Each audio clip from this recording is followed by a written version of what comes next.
So today we're going to be talking about doing laundry on campus. Aw, man! Just know that using the washers and dryers is free. However, you'll have to bring your own laundry detergent or laundry pods.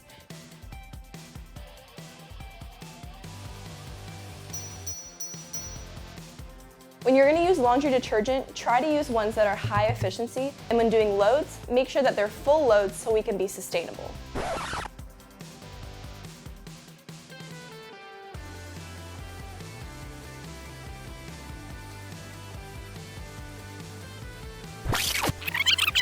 And when doing loads, make sure that they're full loads so we can be sustainable. So while you're doing your laundry, please make sure to keep an eye on your items so that we're courteous to others and so that your items don't grow legs and walk away. Thanks for watching. We'll see you in the fall.